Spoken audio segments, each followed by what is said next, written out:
una bendición estar acá nuevamente, estar la iglesia reunida para alabar al Señor pese a toda circunstancia.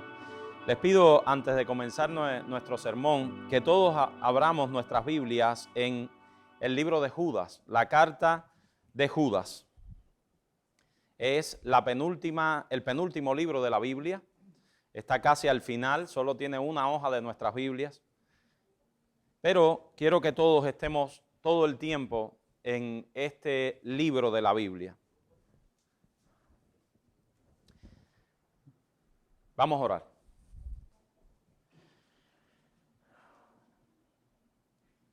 Señor, nosotros te damos gracias por las misericordias que hemos recibido en tu Hijo Jesucristo. Te damos gracias por ser parte de tu pueblo y no andar desesperanzados como andan los demás. Gracias por la bendición que es que tú hayas llegado a nuestras vidas. Y ahora te rogamos, Señor, que tú hables a tu pueblo a través de tu palabra. En el nombre de Jesucristo. Amén. En el día de hoy nosotros comenzaremos una serie de sermones expositivos, versículo por versículo de la epístola de Judas. Les confieso que para mí es un altísimo reto esta serie. Probablemente el reto más grande que yo he asumido en el púlpito de una iglesia. Muchas veces me he preguntado si llamar a Joel y decirle que eso es demasiado alto para mí. Se los digo sinceramente. Esas son las dudas con las que batallamos los maestros muchas veces. ¿Podré yo enfrentarme a las profundidades de este libro? ¿Podré yo inclusive quitar dudas que tengo sobre cosas que este libro habla durante esta serie? Pero me acuerdo de las palabras que el Señor le dijo a Pablo y me da muchísimo consuelo. Cuando Pablo se sentía igual que yo, el Señor le dijo en 1 Corintios capítulo 12, versículo 9, bástate mi gracia porque mi poder se perfecciona en tu debilidad, como dicen algunas Biblias, o en la debilidad. La epístola de Judas es un libro poco conocido en la actualidad. Esa es la primera razón por la que siento temor hacia este libro. Porque la epístola de Judas es un libro poco conocido en la actualidad. Y yo me pregunto por qué. ¿Por qué se desconoce tanto y se habla tan poco sobre la epístola de Judas en las iglesias? Quizás las causas sean que es una carta extremadamente corta. Solo tiene 25 versículos. Y de hecho, tú no tienes que decir Judas 1:13. Solamente dices Judas 13. ¿Bien? Eso es lo primero que vamos a decir. Tú no tienes que decir Judas 1:13 porque tiene un solo capítulo. Solamente con decir Judas 13, ya tú sabes que es el versículo 13, no tiene más de un capítulo. O quizás también es porque su mensaje es un poco fuerte y profundo. O quizás también es que su autor es un hombre poco conocido en la historia neotestamentaria. Este no es Pedro ni es Pablo. No, es un hombre poco conocido.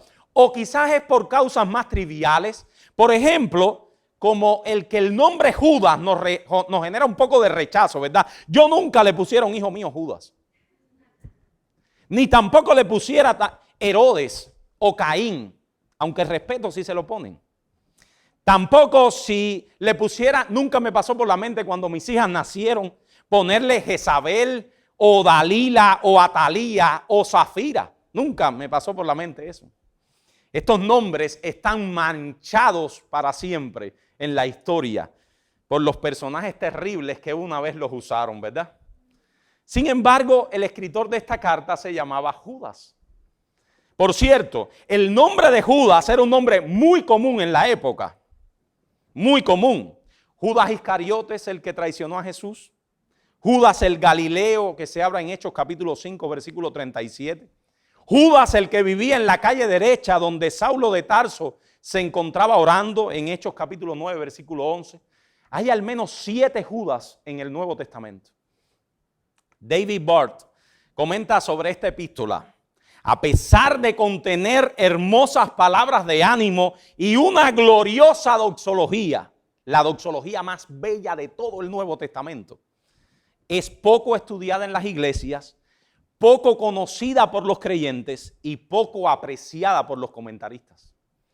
El libro de Judas contiene solo un capítulo de 25 versículos, como le decía. Es un pequeño pero poderoso y necesario libro de la Biblia. Advierte a los cristianos de las enseñanzas de los falsos maestros y los herejes que se han introducido en la iglesia. En palabras de Juan Calvino, que también tiene un comentario excelente sobre este libro, dice Calvino: lo que fue una provechosa advertencia en los días de Judas es más que necesaria en nuestros días. Este libro, hermano, fue incluido en el canon bíblico en el Concilio de Cartago en el año 397 después de Cristo. Hubo ciertas dudas en incluirlo en el canon. ¿Por qué? Porque Judas no es un personaje famoso. Nunca hubo dudas de poner en el canon bíblico las epístolas de Pedro o las epístolas de Pablo o la epístola de Santiago, por ejemplo, porque eran personajes conocidos de la historia de la iglesia. Pero el libro de Judas hubo ciertas dudas de si ponerlo.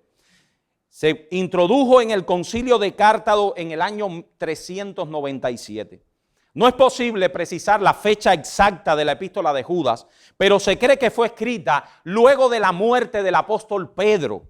Porque, hermanos, si ustedes leen 2 de Pedro capítulo 2, se darán cuenta que es muy parecida a la epístola de Judas. Así que si van a hacer alguna anotación, arriba de Judas pongan 2 de Pedro 2 y léanlo los dos para que vean que son muy parecidos. Podríamos situar la fecha de la carta de Judas alrededor del año 70 después de Cristo. Judas vivió en el tiempo en el que el cristianismo estaba bajo el ataque político severo de Roma. Pero a Judas no le preocupa tanto el enemigo externo.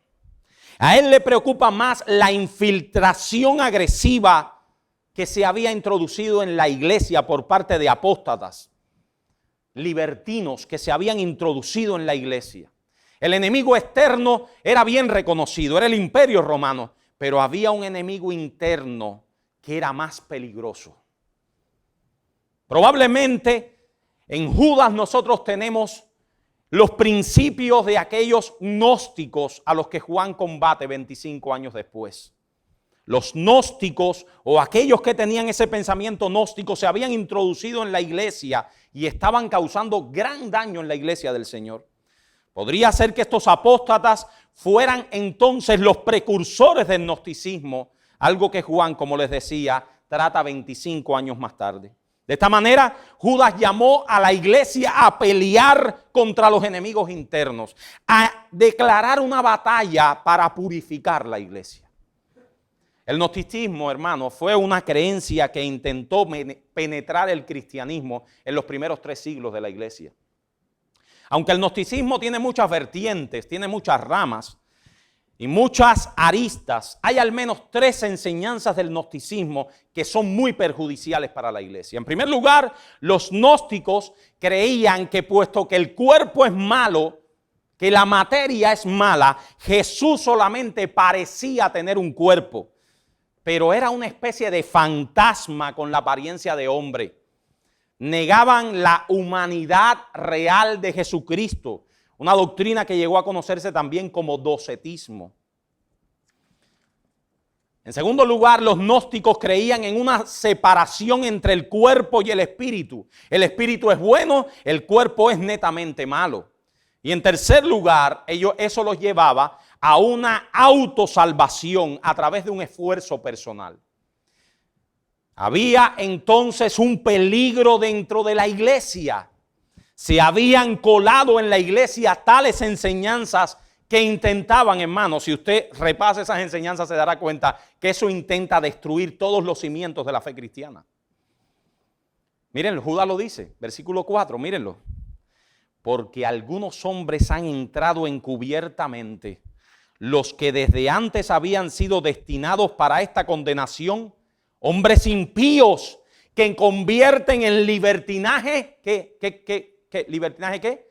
La gracia de Dios. Eso es esa doctrina. Convertir en libertinaje la gracia de Dios y niegan a Dios, el único soberano, y a nuestro Señor Jesucristo. Así que el propósito del autor se encuentra claramente establecido. Judas nos ruega a luchar vigorosamente. ¿Por qué? Por la fe que ha sido una vez dada a los santos, Judas 3. La invitación de Judas no es nunca a permanecer pasivos, sino a la de estar luchando para defender y entregar nuestra fe. El autor le da énfasis a la importancia de vigilar la puerta de la iglesia. Y empieza a anunciar y a advertir sobre los falsos maestros que se habían introducido entre las ovejas del Señor.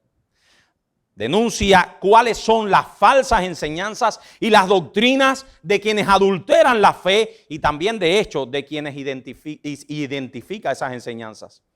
Dice Judas, ellos cambian la gracia de Dios por libertinaje, ellos niegan el señorío de Jesucristo como soberano Señor. Judas desarrolla una concisa teología bíblica, hablando entonces de varios aspectos que podemos ver en esos falsos maestros. La estructura de la carta es muy sencilla, hermanos, muy sencillas. Esas no son mis problemas con la carta. En el estudio de esta carta, la estructura es una de las estructuras más sencillas que tiene toda carta del Nuevo Testamento. En primer lugar, Judas 1 y 2, miren la carta, mírenla que es muy corta, pueden ir viendo esta estructura. Judas 1 y 2 nos da una introducción y un saludo a sus remitentes.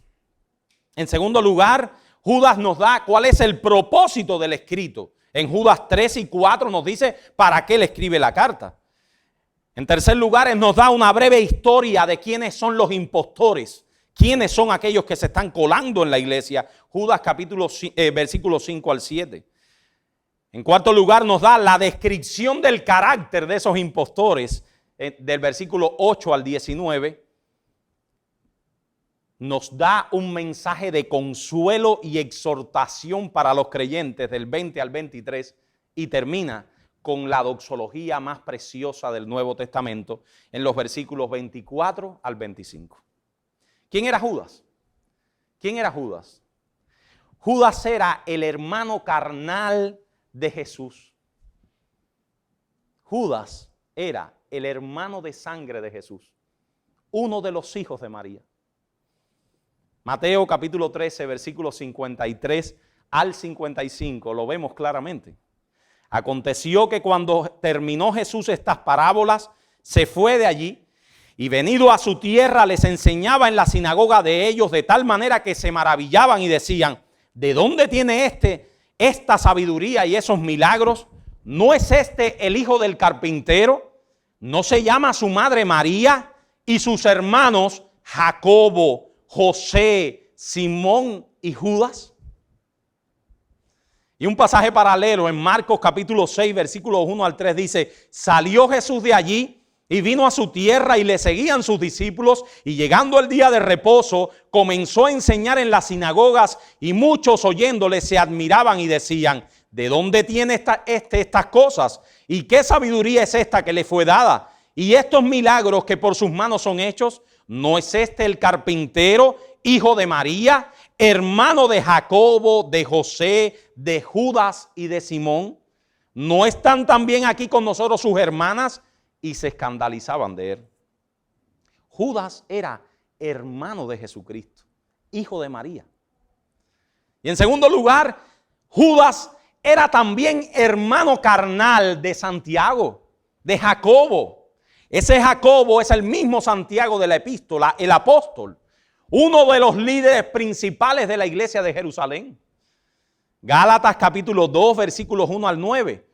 Después, pasados 14 años, subí otra vez a Jerusalén con Bernabé, llevando también conmigo a Tito y reconociendo la gracia de Dios que me había sido dada, Jacobo, Santiago. Cada vez que hablamos de Jacobo es Santiago. Ese término Santiago es Santo Jacobo. Es el término compuesto para hablar de Jacobo. Jacobo, Cefas y Juan, o sea, Jacobo, Pedro y Juan, quien eran considerados como columna. Así que Judas era hermano de Jesús, hijo de María, hermano de Santiago. Y aquí, hermanos, les acabo de dar toda la estructura de la carta que vamos a tratar hoy. Pero ese no es el mensaje que yo traigo hoy. Solamente quiero ubicarlos en la carta.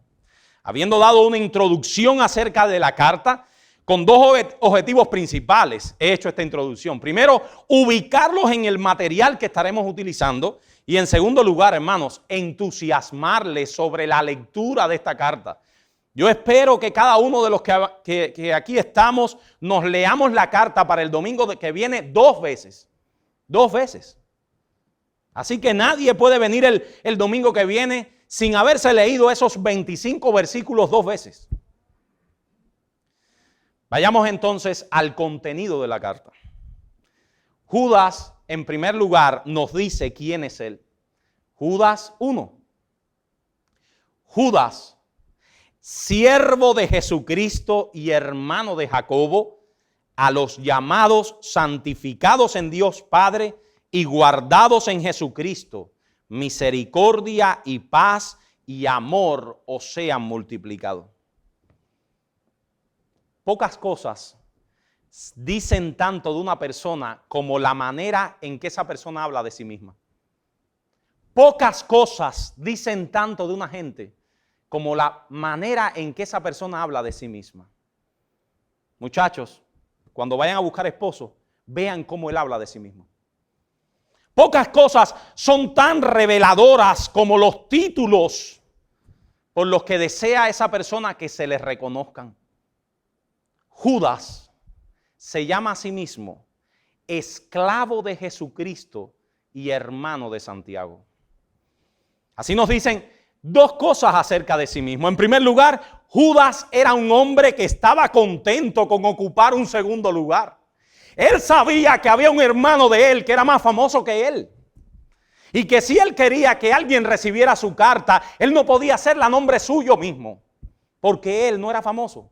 El famoso era su hermano Santiago, que era líder de la iglesia de Jerusalén, pastor de la iglesia de Jerusalén. Él no era tan conocido como Santiago. Y se contentaba con que le conocieran como el hermano de Santiago. Era parecido a Andrés, que pasó a la historia como ¿qué? Como el hermano de Pedro. En Juan capítulo 6, versículo 8. Ellos no pasaron a la historia por sus nombres. Ellos pasaron a la historia por ser el hermano de. También él se identificaba con esta relación como para tener un hermano más famoso que él. Judas y Andrés podrían haber sentido el rencor de vivir a la sombra de hermanos más populares. Pero los dos tenían el don de aceptar con buena voluntad el lugar secundario, mis hermanos. El lugar secundario. El único título de honor que Judas clama para sí, ¿cuál es? Siervo de Jesucristo. Ese era el único título de honor. El primer título era para que le conocieran. Yo soy el hermano de Santiago. Pero el segundo título era ser esclavo de Jesucristo. Este hombre podría haberse llamado perfectamente el hermano de Jesús de Nazaret. Pero él prefirió llamarse esclavo de Jesucristo, haciendo énfasis en la relación espiritual que él tenía con Jesús. El término griego es doulos, que quiere decir esclavo. Es triste que la Reina Valera y hasta la Biblia de las Américas no hayan puesto esclavo, porque no es siervo, es esclavo. Judas consideraba que no tenía más que un objetivo y una distinción en la vida, el estar siempre a la disposición de Jesús para servirle en su causa. La más grande gloria que ningún cristiano puede alcanzar en esta vida es ser un esclavo de Jesucristo. Es ser esclavo de Jesús. John MacArthur, en uno de sus mejores libros, libro que les quiero recomendar en esta mañana, que se titula así, Esclavo. Él nos habla del significado y las implicaciones que tiene ese cualificativo esclavo, con el que los creyentes del Nuevo Testamento gustosamente se llamaban a sí mismos. Él tiene un capítulo de ese libro que le llama Los hombres del amo. Eso es lo que somos, los hombres del amo. Desde el punto de vista de la cultura del primer siglo, la esclavitud sirvió como una ilustración apropiada de lo que somos en Jesucristo. Relación de sumisión y subyugación al amo. En ambos casos, el esclavo es siempre estar bajo la autoridad completa del amo. Esto significaba, mis hermanos, rechazar la autonomía personal. Cada vez que tú tomas una decisión y no cuentas con tu amo, te estás rebelando contra tu amo. Eres un fugitivo. No hay autonomía personal en el cristianismo. No la hay. No existe. Tú no debes tomar tus propias decisiones. Los cristianos del Nuevo Testamento abrazan la voluntad de otro. Abrazan la voluntad del amo. El concepto no requería grandes explicaciones, porque la esclavitud era común y había existido por muchos siglos. Pedro, Pablo, Judas, Juan, Santiago se designaron a sí mismos en el principio de sus cartas como esclavos de Jesucristo. ¿Tú te imaginas ir a la imprenta y decirle al de la imprenta, hazme una tarjeta de presentación que diga Ricardo, esclavo de Jesucristo? Esa era su tarjeta de presentación. Miren Pedro, segunda de Pedro 1:1, siempre les voy a citar 1:1 porque era la tarjeta de presentación. Simón Pedro, esclavo y apóstol de Jesucristo. Pablo, Romanos 1:1, Pablo, esclavo de Jesucristo, llamado a ser apóstol. Judas 1:1, Judas, esclavo de Jesucristo y hermano de Jacobo. Juan, Apocalipsis 1:1, la revelación de Jesucristo que Dios le dio para manifestar a sus esclavos las cosas que deben suceder pronto, y la declaró enviándola por medio de su ángel a su esclavo Juan. Santiago 1:1, Santiago, esclavo de Dios y del Señor Jesucristo. Estos hombres, estamos hablando de hombres que fueron amigos de Jesucristo, compañeros de nuestro Señor y hasta parientes de Jesucristo. Sin lugar a dudas, ellos podrían llamarse la élite espiritual de la iglesia. Sin embargo, ellos estaban felices de identificarse como esclavos de Jesucristo. Algo que está muy lejos de los títulos que los líderes de hoy se llaman a sí mismos. Hoy ya no le basta con ser pastores. Hoy quieren ser apóstoles. Título usurpado. Un título que se han usurpado para ellos mismos y que usurpando ese título acarrean la condenación de Dios. La condenación de Dios. Llamando sobre sí mismos títulos que no deberían llamarse nunca. Ninguno de ellos los oigo decir que son esclavos de Jesucristo. Cuando examinamos el Nuevo Testamento, rápidamente encontramos que el término esclavo de Cristo no estaba solamente reservado para los nuevos creyentes, sino que los apóstoles con entusiasmo abrazaron el título para ellos mismos y también lo utilizaron para referirse a otros en su ministerio. No es sorprendente entonces encontrar las imágenes de la esclavitud utilizadas con frecuencia en las epístolas del Nuevo Testamento para hablar de la vida cristiana. La vida cristiana es una vida de esclavitud. Ahora, Judas en esta carta, después de presentarse, después de decir yo soy hermano de Jacobo y esclavo de Cristo, Judas nos dice quiénes son los cristianos. Leamos de nuevo. Judas capítulo 1 versículos 1 al 2.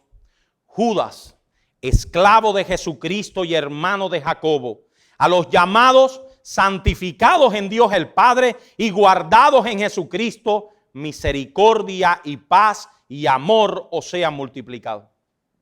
La primera cosa que Judas le dice a los que él le escribe la carta es que ellos son personas a los que Dios ha llamado. Ese término es el término griego kalein, llamar. Y kalein tiene tres grandes áreas de uso. En primer lugar, es la palabra que se usa para convocar a una persona a una misión. Dios ha llamado a su pueblo a una misión, a la responsabilidad de la esclavitud de Cristo. En segundo lugar, es la palabra que se usa para invitar a una persona a una fiesta. Porque miren, esta es una esclavitud bendita.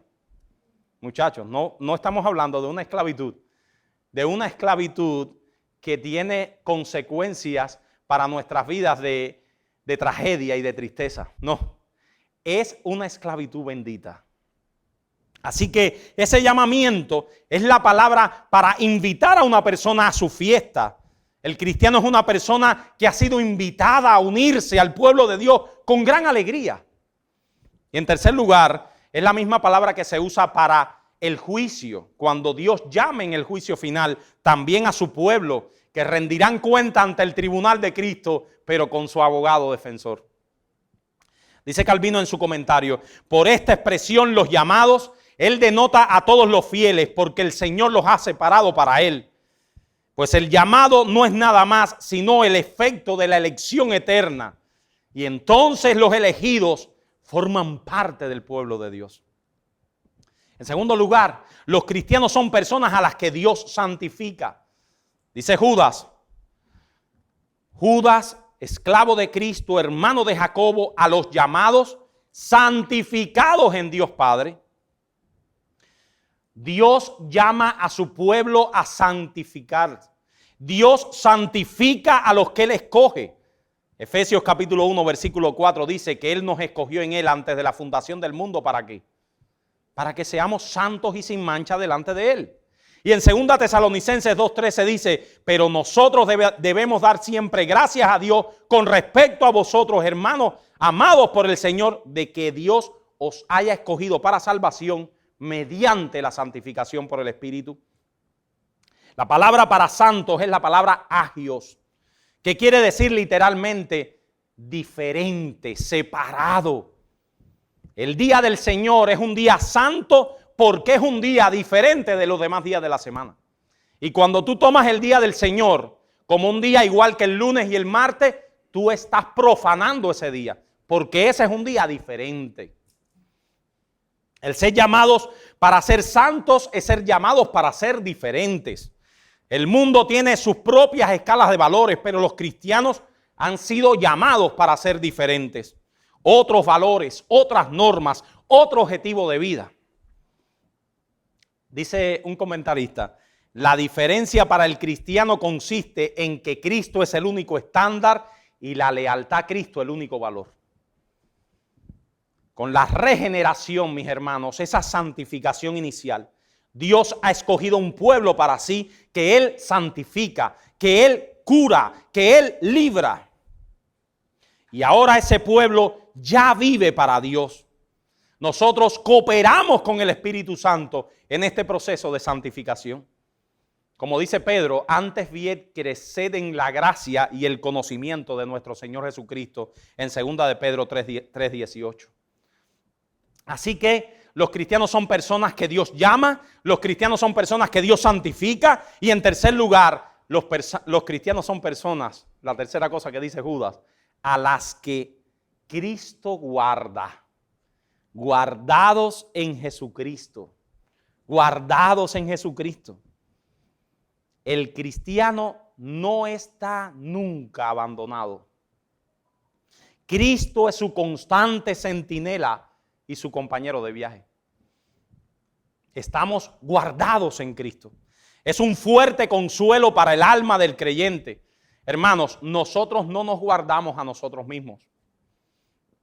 Vi un comentarista, probablemente pentecostal, hablando de este pasaje, y ese hombre decía ahí en el comentario: este guardados en Jesucristo depende de nosotros. Así decía en el comentario. Yo decía: mi madre, ¿cómo una persona puede torcer el texto de esa manera? Es que Judas está diciendo que nosotros estamos guardados por Jesucristo. No nos guardamos nosotros mismos. Es Cristo el que nos guarda. Judas está pensando en esas palabras de Juan capítulo 10, cuando el Señor dice: mis ovejas oyen mi voz y yo las conozco y me siguen y yo les doy vida eterna y no perecerán jamás, ni nadie las arrebatará de mi mano. Dice el comentarista pentecostal: nadie nos arrebatará de la mano, pero nosotros mismos nos podemos arrebatar. Tengan cuidado, mis hermanos. ¿Qué torcer el texto?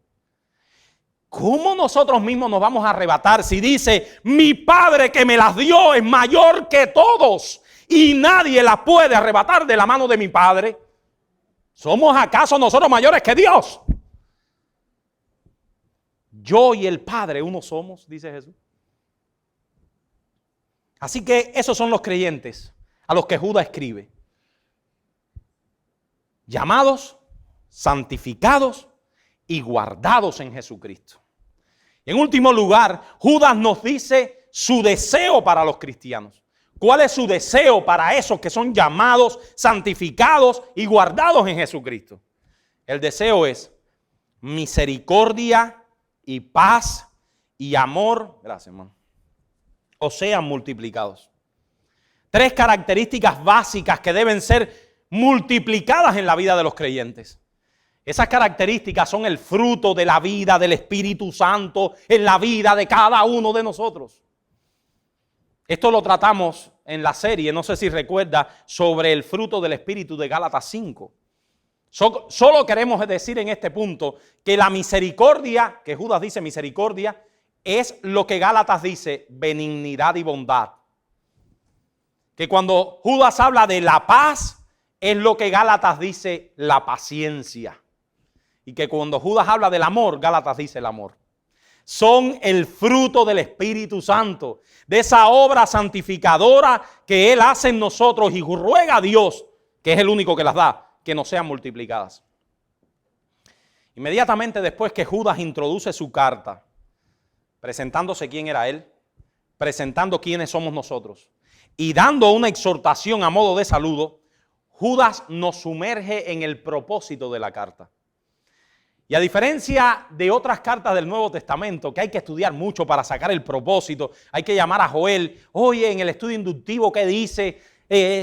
Hay que leerse toda la carta para entonces sacar las palabras de la carta y de esas palabras entonces hacer un estudio inductivo profundo para ver entonces cuál era el propósito. No, Judas nos dice, oye, ahórrate el estudio inductivo. Yo te voy a decir cuál es el propósito por el que yo escribo.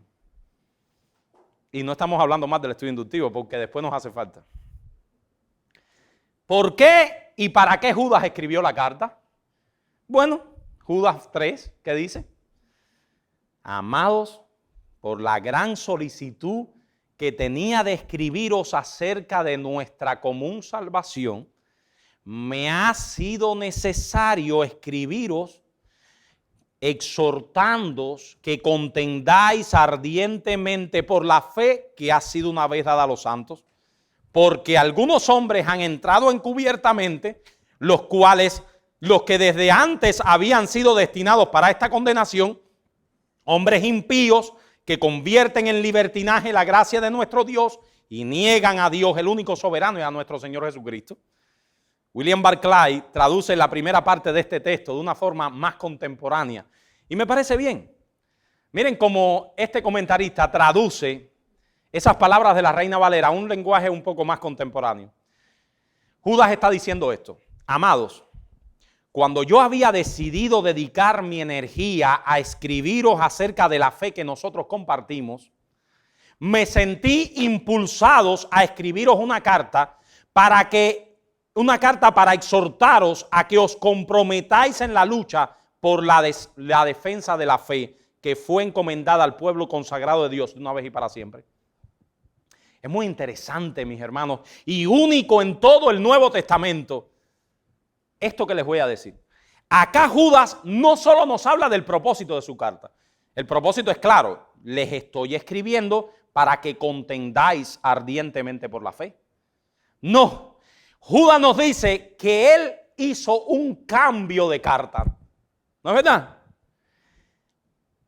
De cómo la elaboró y de cómo y bajo qué circunstancias él hizo la carta. Pero además nos cuenta que él iba inicialmente a mandar una carta, pero que las circunstancias le obligaron a mandar otra. ¿No es verdad? Yo no sé esa carta inicial que Judas iba a mandar dónde está. No se incluyó en el canon bíblico. Pero dicen muchos comentaristas que a lo mejor la mandó después. Es esto lo que pasó, mis hermanos. Judas estaba escribiendo y él dijo: voy a escribir acerca de las cosas que nos unen. Él estaba escribiendo de nuestra común salvación. Probablemente estaba escribiendo de la regeneración por medio de la fe. Probablemente estaba escribiendo de la muerte de Jesucristo por su pueblo. Todas esas cosas. Pero él dijo, no. Hay algo más urgente que yo debo hacer. Y ustedes saben que eso le pasa a los predicadores. Al pastor le pasa mucho. Yo creo que a Joel le pasa eso toda la semana. Joel lo dijo hace un tiempo. Joel dijo, yo estaba pensando en empezar una serie sobre Pedro, ¿se acuerdan? Pero por las circunstancias que estamos viviendo me he decidido a hacer una serie sobre cosas que no debemos olvidar. Bueno, eso fue lo que le pasó a Judas, exactamente lo que le pasó a Joel. La diferencia es que Judas escribió un libro inspirado, Joel no. Y él no se pone bravo porque le diga eso, ¿no? Así que es muy interesante y único en todo el Nuevo Testamento. Judas iba a hablar primero sobre nuestra común salvación, pero ante las cosas que estaba escuchando y ante los peligros de que él estaba oyendo que la iglesia se estaba sometiendo, inspirado por el Espíritu Santo, que le dijo, no, esa carta que estás escribiendo no la inspiré yo, escribe esta. Él decidió, hermanos, cambiar la pluma por el fusil. Él iba a escribir primero una carta de exhortación, consuelo, reconciliación, como muchas veces he recibido llamadas de mis pastores y de Joel incluido, que me han dicho, no tires muy duro esta vez, vamos a tirar algo de consuelo a la iglesia. Ustedes saben, eso se habla entre los predicadores también. Hemos estado bombardeando mucho acerca del pecado. Vamos a hablar algo que relaje un poquito de nuestro consuelo en el Señor, porque es así, uno todos los días no come filet miñón, tiene que comer algún día, ¿verdad? Sopa de pollo. Entonces se hace esa diferencia para que no nos caiga pesado todo el tiempo. Esto fue lo que pasó. Judas pensaba mandar una sopita de pollo. Vamos a escribir de cosas que consuelen a los hermanos. No, pero estoy oyendo cosas que no puedo tolerar. Voy a cambiar la pluma por el fusil. Inicialmente pensaba mandar este mensaje de reconciliación y consuelo, pero ante el peligro de la herejía, de la destrucción, de la deshonra para la iglesia, Judas dice, no, hay que tomar el fusil. Y nosotros, mis hermanos, tenemos que aprender de Judas. Hay momentos en nuestras vidas que es preciso ser firmes y combatir. Es que no quiero buscarme problemas. Es que me van a llamar extremista. Es que me van a odiar. Es que el hermano se va a poner bravo conmigo. Es que prefiero que me vean como una buena persona, como el buena gente siempre. No, mis hermanos, no se equivoquen. El cristianismo no es debilidad de carácter. No es debilidad de principios. Como algún hermano que se me ha acercado en el último tiempo. Y yo le he dicho, hermano, no te dé preocupación de decir a tu jefe, esto es así, y es así. ¿Por qué razón? Porque yo estoy hablando la palabra de Dios. El cristianismo no es debilidad de principios. Acá les pongo 3 ejemplos para que vean que hay momentos en que tenemos que decir, no, tú estás llevándome contra la pared. Tú estás haciéndome hacer cosas que yo no puedo tolerar. El cristianismo no siempre es, dame, no importa. No, mis hermanos, el cristianismo también es principios indoblegables. Indoblegables. Les cito 3 ejemplos. El primer ejemplo es Jesús. Jesús, ese que era manso, ese que era humilde, ese que era el hombre más manso de la tierra, sí, porque eso se dice de Moisés, pero Jesús era más manso que Moisés. Ese que es nuestro ejemplo. Mateo capítulo 21, versículos 12 al 13. Y entró Jesús en el templo de Dios y echó fuera a todos los que vendían y compraban en el templo y volcó las mesas de los cambistas y las sillas de los que vendían palomas y les dijo, escrito está, mi casa, casa de oración será llamada, mas vosotros la habéis hecho cueva de ladrones. No, ese principio no se doblega. Ese principio no se doblega. Ese no era el tiempo de de Jesús llegar y decirle a los cambistas, no, mira, a ver si ustedes pueden. No. Y en otro pasaje paralelo coge un látigo y lo saca látigo, ¿verdad? Jesús. Natán el profeta. Segunda de Samuel capítulo 12. A mí me encanta el ejemplo de Natán. Cuando tenga el segundo hijo varón, el cuarto hijo, voy a ponerle Natán. Natán. Natán es un personaje excelente, mis hermanos. Y muchas veces lo pasamos por alto, ¿saben? No es de los héroes más grandes que uno siempre le recuerda a los muchachos, pero esto era un hombre grande. Natán, en 2 de Samuel capítulo 12, Jehová envió a Natán a David y viniendo él a él le dijo, había dos hombres en una ciudad, el uno era rico y el otro era pobre. El rico tenía numerosas ovejas y vacas, pero el pobre no tenía más que una sola corderita que él había comprado y criado y que había crecido con él y con sus hijos juntamente, comiendo de su ganado y bebiendo de su vaso y durmiendo en su seno, y la tenía como una hija. Y vino uno de camino al hombre rico, y éste no quiso tomar de sus ovejas y de sus vacas para guisar para el caminante que había venido a él, sino que tomó la oveja de aquel hombre pobre y la preparó para aquel que había venido a él. Entonces se encendió el furor de David en gran manera contra aquel hombre y le dijo a Natán, vive Jehová que el que tal hizo es digno de muerte y debe pagar la cordera con 4 tantos porque hizo tal cosa y no tuvo misericordia del pobre. Entonces dijo Natán a David, ese hombre eres tú. Hermano, aquel era el rey de Israel, el rey más grande que existía en el mundo conocido. Tengan la imagen.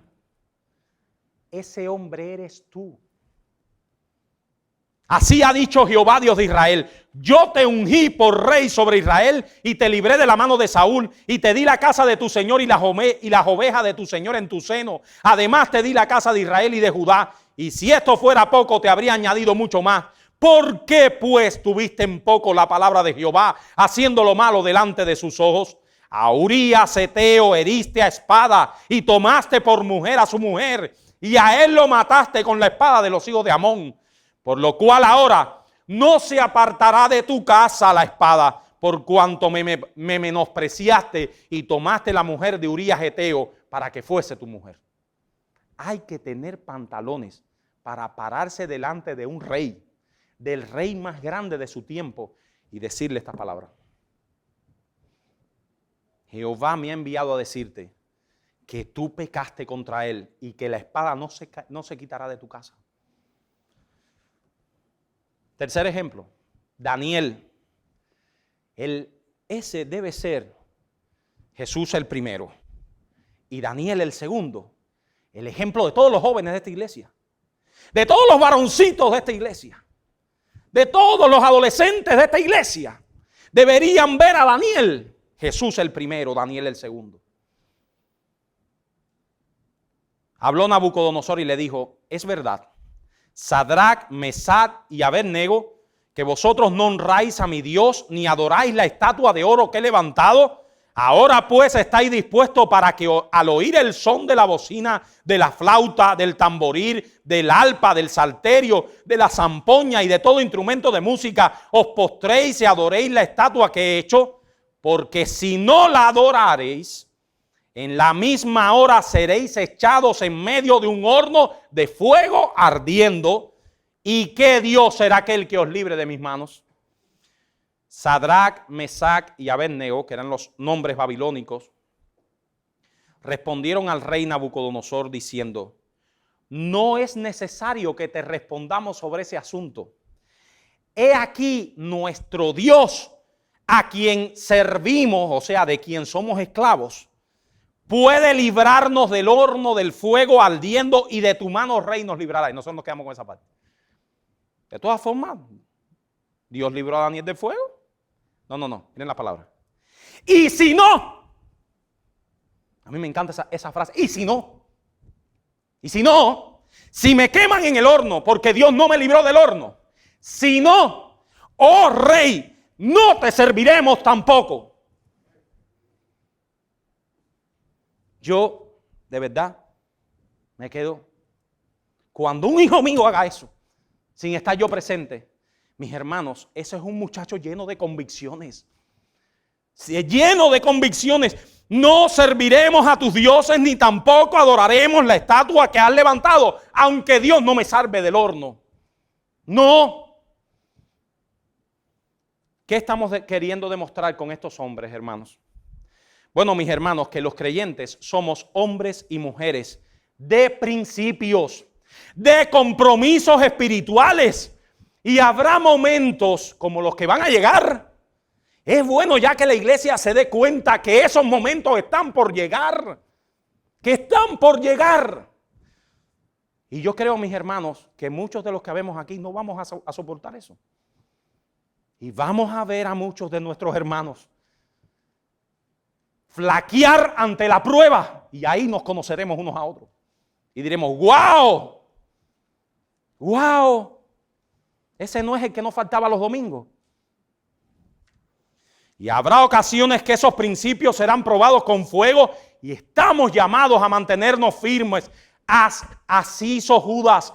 Ese no era el tiempo del aliento y la exhortación. Era el tiempo de combatir por la fe. No era el tiempo de cantar junto a la fogata. Era el tiempo de coger los fusiles para la guerra. Y esos tiempos se están acercando. Hermanos amados, nosotros vivimos tiempos complejos. Hay una agenda que quiere destruir la iglesia. Hay una agenda que quiere destruir nuestra fe y quiere poner a prueba todo lo que somos. Yo de verdad estoy esperando que comiencen los prudentes que nos digan que no podemos reunirnos porque nos están persiguiendo. Yo de verdad que estoy esperando eso. Que empiecen los filósofos de nuestro tiempo a decir, no, ¿cómo vamos a reunirnos si el gobierno nos está persiguiendo? Eso es una imprudencia. Eso es una imprudencia que nos van a matar y van a matar a tu familia. Eso se llama falta de principio. Eso no es imprudencia. Eso no es prudencia, es falta de principios. Si algo quisiera que quedara en sus mentes después de estas primeras palabras de Judas, es que estamos en un campo de batalla feroz. El enemigo quiere arrancarnos todo lo que consideramos preciado, todo. Quiere arrancarnos nuestra fe. El llamado no es a esperar en nuestros cuarteles, es todo lo contrario, eso lo veremos en Judas. El llamado es a salir fuera. ¿Y cómo podemos hacer esto? Dice Judas, mantenernos firmes en nuestra fe. Es interesante cómo Judas añade, él no deja la palabra fe. Léelo en el versículo 3. Amados, por la gran solicitud que tenía de exhortarlos acerca de nuestra común salvación, me ha sido necesario escribiros exhortándoos que batalléis, que contendáis, que cojan las armas ardientemente por la fe. Sí, pero no dice nada más ahí. Que ha sido una vez dada a los santos. O sea, una fe que no varía según las circunstancias.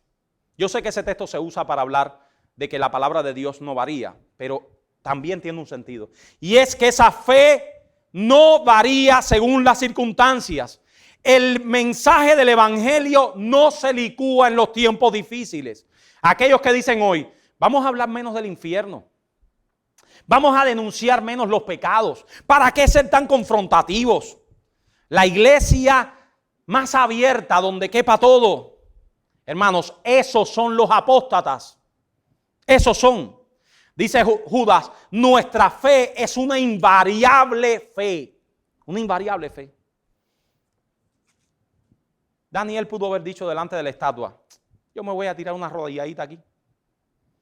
Tírame una rodilladita aquí y ya cumplo con Nabucodonosor. Pudo haber dicho cuando estaba en el palacio del rey, ¿qué tiene que ver que yo me coma esta comida del rey? Voy a tirarme 2 cucharadas, cumplo con todo. Pudo haber dicho cuando le dijeron que no podía orar a su Dios, ¿qué tiene que ver que yo abra la ventana y mire hacia Jerusalén? Voy a hacerlo cerrado, si de todas formas Dios está en todas partes. Esos son los argumentos que hoy nosotros ponemos para variar nuestra fe, para no estar firmes en nuestra fe. Y hermano, ustedes saben cómo se llama eso. Y yo estoy en el mismo bulto. Eso se llama cobardía. Se llama eso. Cobardía se llama eso. Y hoy hay muchos que quieren cambiar nuestra fe. Si no podemos reunirnos en la iglesia, entonces no vamos a ser tan estrictos. De todas formas, en la televisión dice, como yo lo vi con mis propios ojos, Dios también habla por Wi-Fi.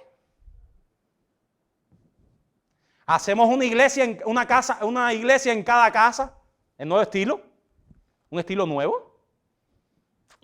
Esos pasajes de congregarnos de mantenernos unidos, esos pasajes se pueden pasar. De todas formas, el mensaje es el mismo, Jesucristo, el amor. ¿Para qué ser tan estrictos?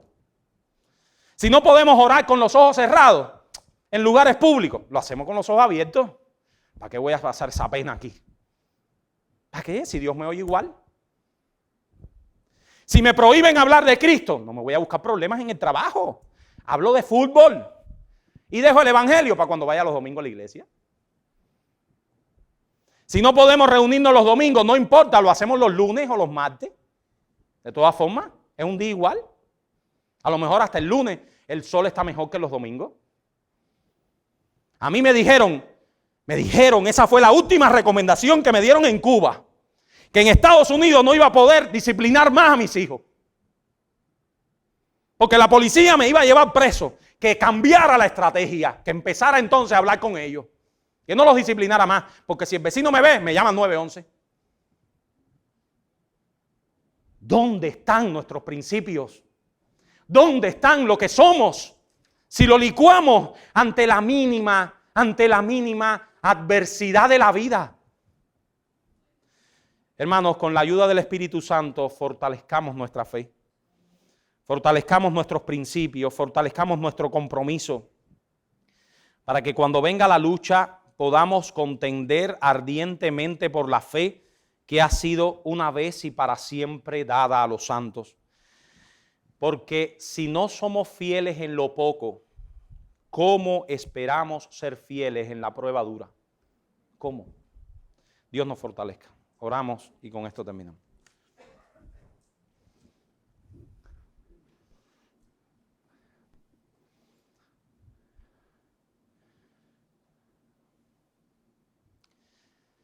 Señor, perdona nuestras debilidades. Perdona nuestra falta de compromiso y nuestra falta de consagración y nuestras cobardías. Perdona nuestra falta de confianza en ti. Nosotros te rogamos en Jesucristo que tú nos perdones, que nos des de tu Espíritu Santo para mantenernos fieles en el momento de la prueba. Y si tenemos que morir como los mártires, hacerlo, Señor, con la convicción de que nosotros somos ciudadanos de otra tierra, que nosotros somos ciudadanos del reino de Dios y que nuestra mayor ciudadanía no está en este mundo. Ayúdanos, Padre, a vivir conforme a nuestra vocación. Te lo rogamos en el nombre de Jesucristo. Amén.